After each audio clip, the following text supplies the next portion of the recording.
Magandang araw po sa lahat. Ito na pala yung ginagawa naming gate sa RE8 Lancaster. Ayan po. Bali end lot po ito. Ayan, kaya papapansin nyo malaki po yung area nya. Tapos yung gate na ginawa namin, ito po siya. Bali ito po, WPC po yan. Ayan po, napapansin nyo. Tapos yung poste naman po, naka-decostone naman po siya. Ayan.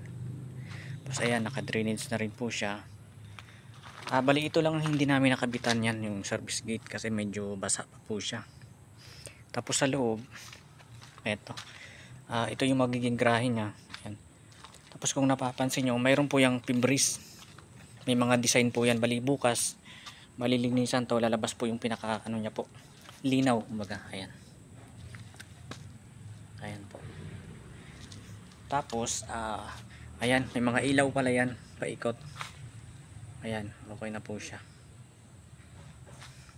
Ayun.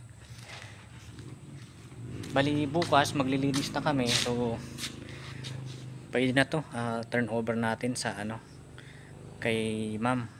Ayun po. Tapos ang susunod naman namin, ayun yung extension. Bali inaantay lang yung permit. So update na lang po ulit sa mga susunod po na araw, sa mga iba pang gagawin namin. Thank you po.